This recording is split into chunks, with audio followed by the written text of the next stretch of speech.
And you are live. Welcome to the 2023 Race Across America. Rick, how many is this? 41? This is number 41. And, you know, I'm sitting here, I've got tan lines, but I've also got my parrot shirt on, but it's under a jacket because I think the weather has been a really big story this year.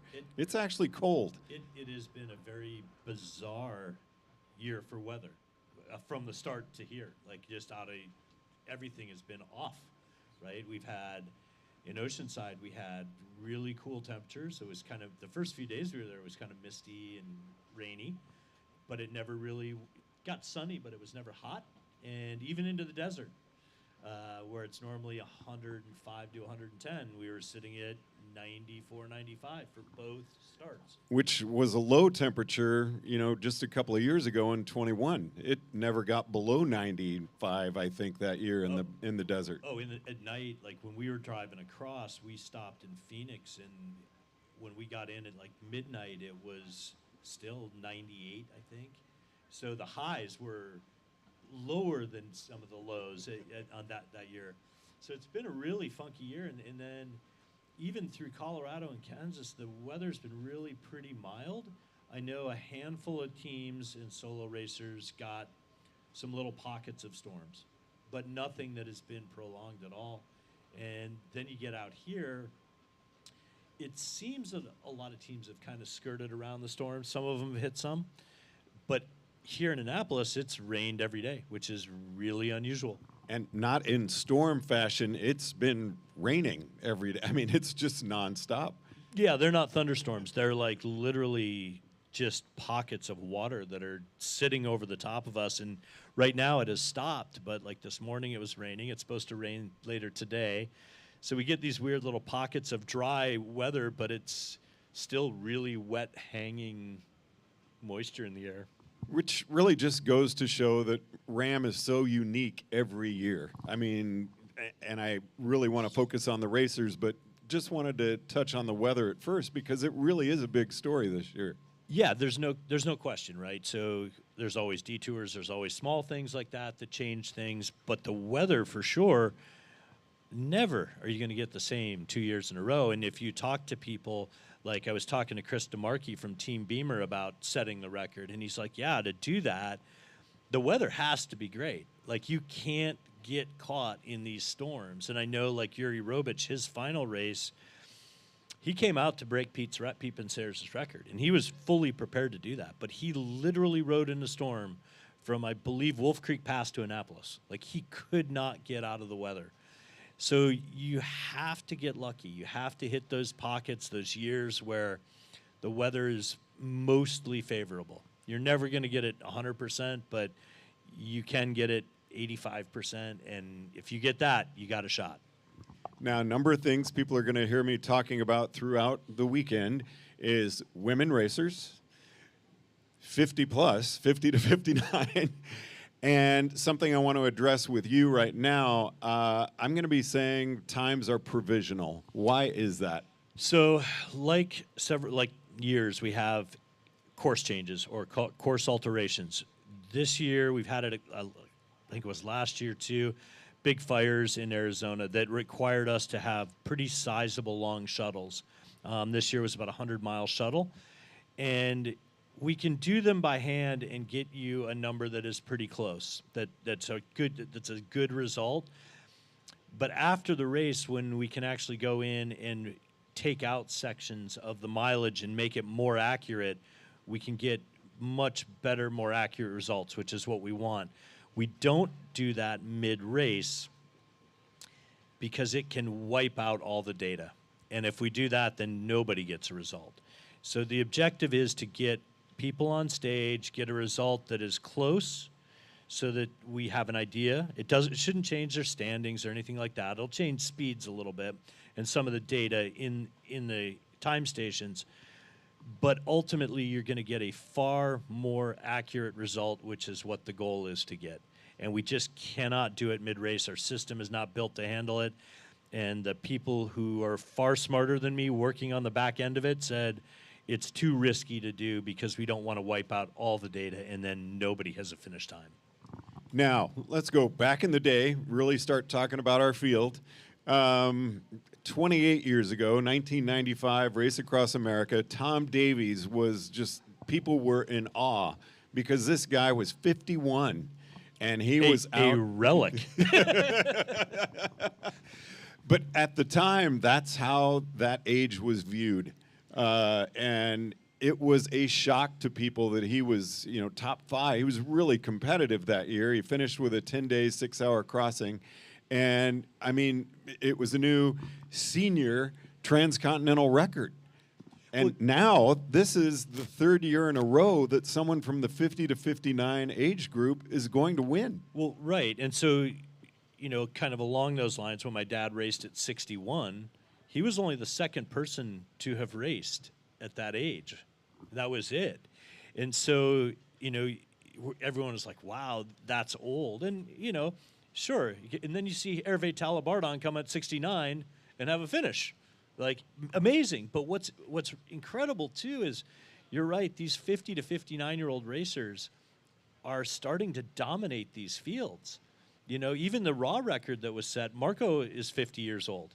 Now, he was racing with a youngster, but I can assure you Marco did not bring that team backwards. No. So these 50 to 59-year-old racers are so good now. And we have, 3 of the 4 racers, I believe, or two of the 4 are all 50 to 59, plus last year's winner and the prior year's winner. And 30 years ago in the 1993 RAAM, that was the year the race director talked to Shauna Hogan. And the women were going to get a day head start. And Shauna really wanted to race with the men. And the race director wouldn't allow that. And Shauna said, nobody's going to catch me. Fine, you're going to send me. And she and Muffy Ritz went out and had a blazingly fast race across America. Unbelievable race. Low 9s, I believe, for both of them that year.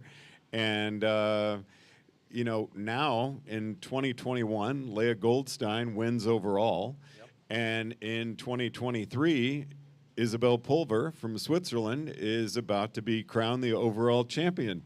And again, what an amazing change and development. Yeah, I mean, to think that women can't race with the boys is ridiculous. And I think it's been proven more and more and more in these recent years. Sure, there's some gender differences and things that may alter some of those, but these top athletes are top athletes no matter what the gender is, and they dominate. I mean, Issa is out here just dominating this race.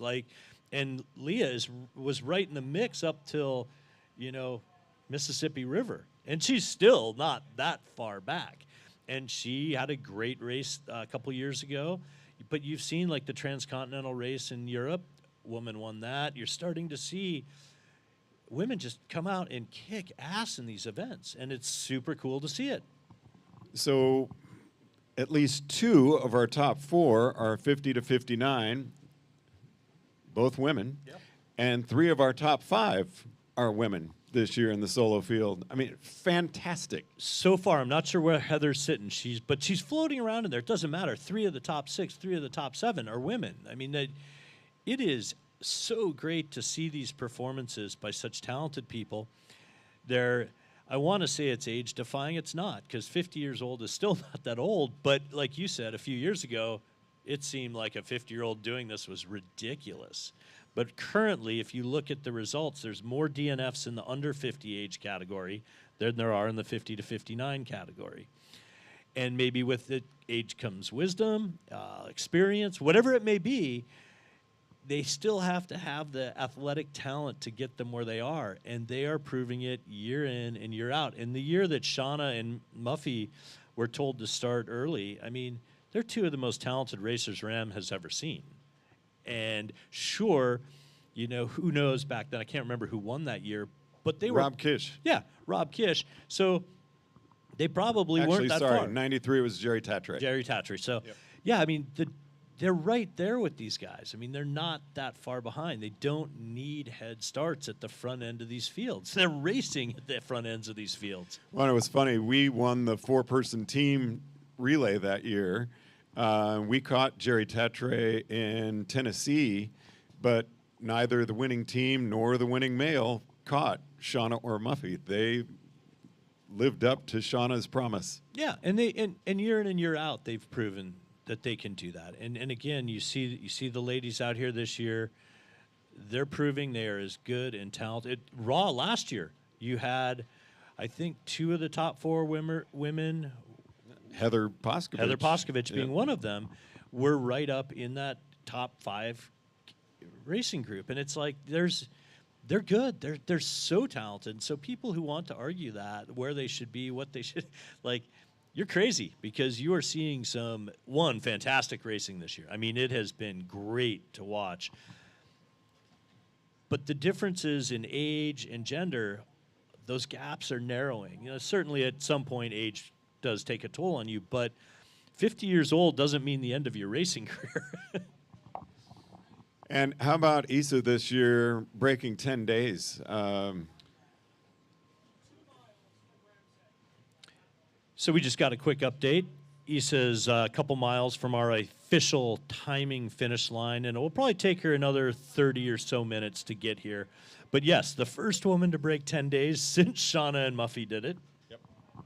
And on this course, I mean, this course is brutal. This course is exceptionally difficult. Even with the section taken out, this course is very hard. One of the hardest in RAAM history, maybe the hardest course in RAAM history. And the racing is so good and so fast. I mean, Issa's hovering around 13 miles an hour. I mean, no one's even been close to that since Shauna. So again, the report we just got was that Issa is 2 miles from the finish line out at Ram's Head. So again, as Rick said, probably about 30 minutes before we go live with Issa here at the finish line. What do we have to look forward to? We've also got some really great team performances going on. Viasat is looking amazing. Viasat said they were coming out to win, and they're gonna. I mean, they're coming out legitimately. Viasat's put 12 teams in RAAM over the past 10, 12, 15 years. But I think a lot of the guys in this team are rookies. They're new, but they have experience around them. But they're new racers, and they'll definitely win their division. And right behind them is a 4-man rookie team from Brazil that are a bunch of triathletes, and they are having a great race. So there's some really cool races, rookies, veterans, all duking it out, and the spread's pretty good. And just a quick aside, for people who are listening that don't understand what we're talking about, the official finish versus here. So because of the way Annapolis is laid out, we can't have racers race all the way into our finish line where we are currently sitting. It's too congested. It's an old colonial town that doesn't, not very conducive to that. So we have a finish line out about 8 miles outside of town, 4 miles outside of town, where the timing actually stops. And then it's a parade finish in, and they get a fixed time from that point to here. That way they can take their time. They don't have to rush through traffic and get their crew together and all come in to celebrate together, and then they will stand here with you and chat. Lucky them. And we did just get word that Issa Pulver has won the 2023 Race Across America. She just crossed the finish line out at Ram's Head about 1 minute ago. Yeah, so we expect her in about 30 minutes. Congratulations, Isabel. I mean, that is stunning. No other words for it. She's so talented, and super cool to have our first official finisher across the line, and it being a young lady from Switzerland. And before we go, I just want to have you touch base on a team such as Zoe International fundraising. They're doing great. They're second place in the 8-person division, but raising awareness and funds for a great cause. Yeah, so Zoe International, this is their 3rd race across America. They were also gunning for the win. They were really confident, have a great team together. Viasat just outpaced them a little bit, but in the fundraising department, they're tough to beat. We don't get all the totals till after the race, but I know they've raised hundreds of thousands of dollars to help bring awareness and help prevent child trafficking, something that has become more and more known about these days. So it's really cool to sit up here and talk about great racing. It's always fun. We love it. It's why we're here, but we're equally as proud of all these teams for go out and raise some crazy money and awareness for a lot of nonprofits out there that could really use it. Well, I'm really looking forward to being here and sharing everyone's finished stories throughout the entire weekend. We've got a busy few days coming up. Get ready, because starting tonight about midnight, we're going to have a few teams roll in throughout the rest of the day, but starting from midnight on through Sunday afternoon, I think you are going to be a very busy man, George. I am looking forward to it. So appreciate everyone tuning in to watch these, and we will be live with Isabel in half an hour or so. Roughly. Thanks, everyone.